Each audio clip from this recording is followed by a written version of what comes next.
En el último tercio del siglo XIII, desde su originario núcleo desértico al norte del Asia continental, el imperio mongol se extendía desde la actual Corea hasta Centro Europa e incluía una población superior a los 100 millones de habitantes. Había conquistado algunas regiones muy prósperas como Mesopotamia, la India, Persia, China y parte de la Europa danubiana, constituyendo el imperio contiguo más extenso de la historia. Si aquella enormidad fue posible, ello se debió en buena parte a la aparición en el escenario de la historia de un guerrero conocido como Gengis Khan. Pero antes de llegar a tan alta oposición, Temujin, que ese era su nombre, pasó una infancia de indigencia y persecución, en la que además del carácter, forjó unas sólidas alianzas en la estepa con otros jóvenes que, como él, se habían convertido en proscritos y que formarían su guardia personal. Entronizado el frente de los clanes mongoles en 1206, Gengis Khan se lanzó a la conquista de China, seguramente por razones políticas. La acción militar era esencial para mantener unidos a los clanes y no volver a la anterior situación de fragmentación. Primero derrotó a los kirguises, yugures y oirates, junto a las fronteras mongolas, y más tarde conquistó los 4 reinos chinos.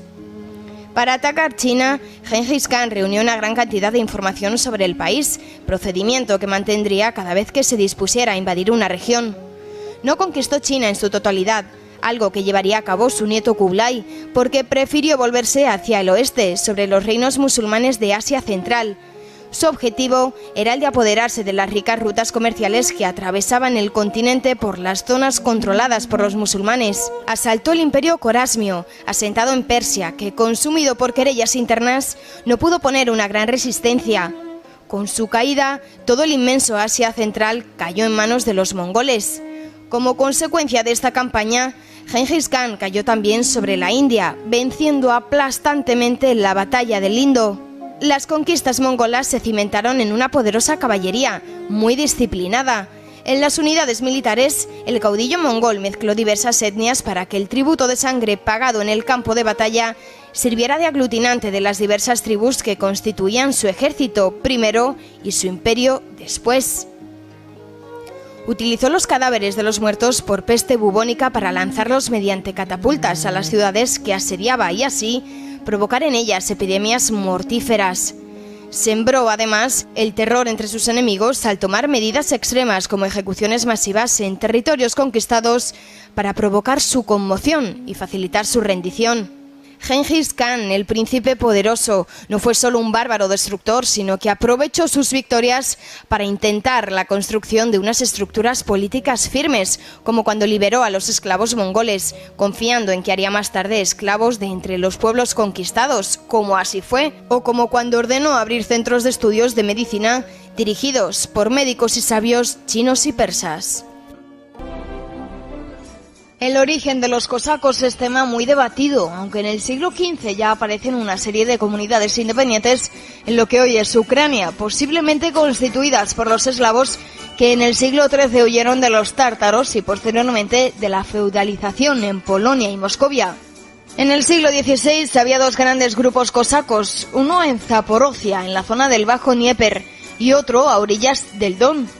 Ambos vivían del pillaje, sobre todo en tierras del Imperio Otomano y sus estados vasallos. Se mantuvieron independientes de todos los poderes circundantes. Durante el siglo XVII formaron parte del ejército de la mancomunidad polaco-lituana.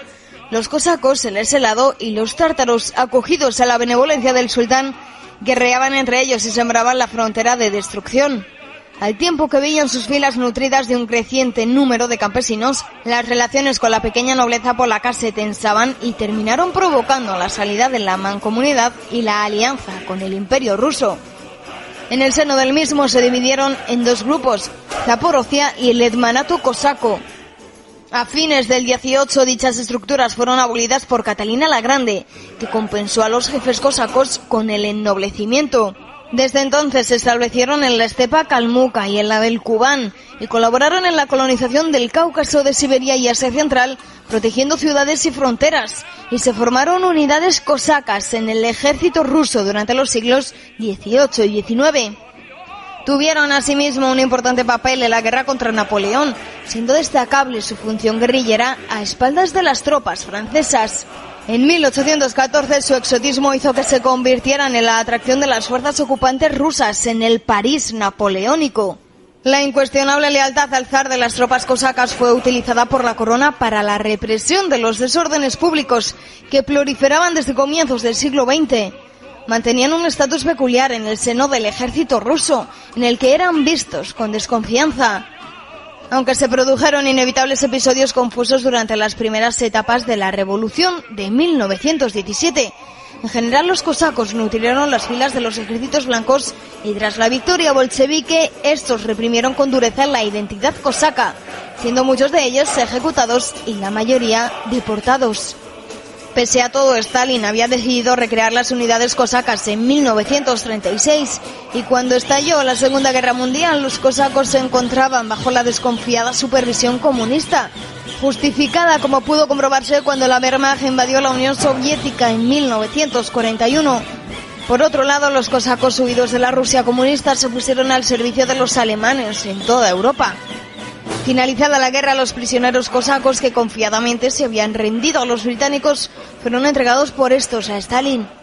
Sumaron unos 50.000, entre los que se cuentan unos 11.000 niños, mujeres y ancianos. El destino de una gran parte fue la deportación y la muerte. Solo tenía 3 años cuando murió su padre Vasili III, que se había casado 2 veces, repudiando a su primera esposa, a la que amaba, por no darle hijos. Matrimonió entonces con Elena Glinskaya, desafiando a la nobleza. Culta y enérgica, a la muerte de Vasili, la reina gobernó hasta que Iván tuvo 8 años, cuando los boyardos, a los que trató con crueldad, la envenenaron. Estos, los boyardos, ignorarían al pequeño Iván mientras se intrigaban y luchaban por el poder. El reinado de Iván puede dividirse en 2 partes. La primera, que tuvo lugar hasta la muerte de su esposa en 1560. La segunda, donde se acentuó su psicopatía y se mostró como un soberano cruel y despótico, determinando a imponer su poder a toda costa. En 1547 se hizo coronar como zar de todas las Rusias, es decir, emperador.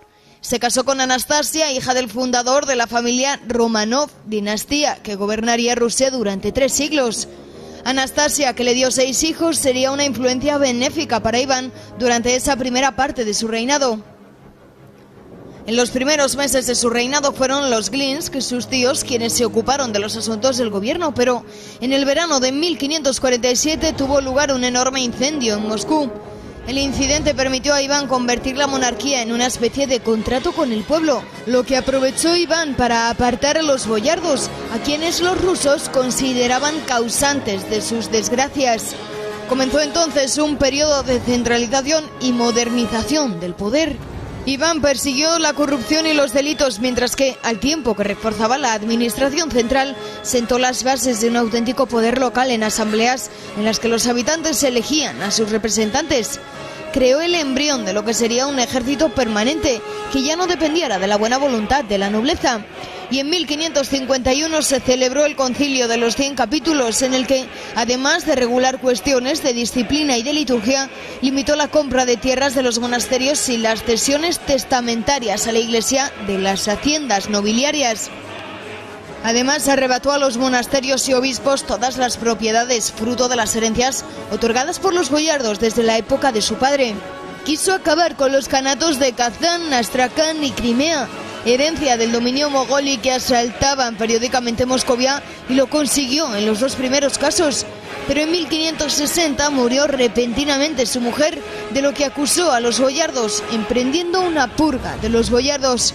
Creó entonces los oprichnik, una guardia personal adepta a la persona del zar, y comenzó el periodo de 18 años, la última parte de su reinado, en que dio rienda suelta a un sadismo sin freno y a una crueldad que le han hecho pasar a la historia. En 1565 se reservó una parte del país para ser gobernada directamente por el zar, la oprichina, que le facultaba castigar a los acusados sin restricciones. Los oprichnik, vestidos de negro y montando corceles también negros, recorrían el país para imponer su ley. Llegaron a sumar unos 6.000 e incluían a extranjeros y delincuentes. La locura de Iván se fue acentuando y llegó al punto de matar a su propio hijo, Iván, su preferido. Aunque lloró su muerte hasta el último día, prosiguió la escalada paranoide, aniquilando a varios de sus partidarios y amigos. Parece que en sus últimos años terminó practicando la brujería. En sus últimos años conquistó parte de Siberia, aunque perdió la guerra con Livonia y Suecia. Murió en 1584, seguramente envenenado por el tratamiento de sífilis con mercurio, costumbre en la época, aunque no se descarta que hubiera sido envenenado por los boyardos. Roman Unger von Sternberg nació en la ciudad austríaca de Graz, de padres alemanes, aunque muy temprano marchó a Estonia, entonces parte del Imperio ruso, se hizo oficial y fue destinado a Siberia, donde tomó contacto con los pueblos budistas y orientales, por los que quedaría fascinado hasta el fin de sus días. Durante la Primera Guerra Mundial destacó tanto por su extremado valor como por su inestabilidad mental, lo que determinó a sus superiores a impedirle ascender, y cuando estalló la Revolución de Febrero de 1917, que terminó con el zarismo y proclamó la efímera República Rusa, fue destinado a la Siberia más oriental, sirviendo bajo las órdenes del general Semyonov. Cuando se produjo el golpe bolchevique en octubre de 1917, Semyonov y Ungern se pronunciaron contra los bolcheviques, pero no se integraron en la disciplina de los ejércitos blancos, sino que hicieron la guerra por su cuenta, negándose a admitir la autoridad del almirante Kolchak. Los japoneses alentaron las pretensiones particularistas de Semyonov y Ungern, que se enfrentaban al resto de los blancos, quienes les consideraban traidores. Los cosacos rusos y buriatos que dirigía Ungern von Sternberg se convirtieron en bandas de salteadores que caían tanto sobre los rojos como sobre los blancos, saqueando los trenes de unos y otros, lo que sobre todo perjudicó al blanco Kolchak, que se vio privado de provisiones. A fines de 1920, y una vez separado de Semyonov, entró en Mongolia invitado por el depuesto Bodh Khan, máxima autoridad del país hasta pocas fechas antes, y tomó la capital del país, Ulan Bator, proclamándose a continuación, en marzo de 1921, dictador de la Mongolia monárquica. Movilizó a una gran cantidad de mongoles en defensa de la recuperación de su identidad histórica, restaurando al Bodh Khan en el trono y manifestando su proyecto de recrear el imperio de Genghis Khan, perseguir a los bolcheviques y a los judíos. Su objetivo era el de crear un gran imperio en el extremo oriente asiático, pero sus planes atrajeron la atención del gobierno bolchevique, ya prácticamente dueño de Rusia. Convertido al budismo de aquella región del lejano oriente, Ungern creyó verdaderamente que era la reencarnación de Genghis Khan y que debía guiar al pueblo mongol hacia la conquista de un imperio mundial. Acompañó sus sueños de ejecuciones, torturas y hasta canibalismo, que condujo al Dalai Lama a considerar que Ungern era en realidad un Mahakala, una especie de reencarnación diabólica. El Ejército Rojo invadió Mongolia para incorporarla a la Unión Soviética, siendo derrotado varias veces por Ungern, pero sin que éste consiguiera tampoco una victoria decisiva por carencia de recursos y tropas. Cuando Ungern fue herido en el costado izquierdo cerca del corazón y comenzó a sangrar, sus seguidores comenzaron a abandonarle. Los dioses no sangran. Decepcionados los mongoles por Ungern, terminaron por entregarle a los comunistas, quienes lo juzgaron y fusilaron el 15 de septiembre de 1921. El Bodh Khan declaró luto en los monasterios budistas en toda Mongolia.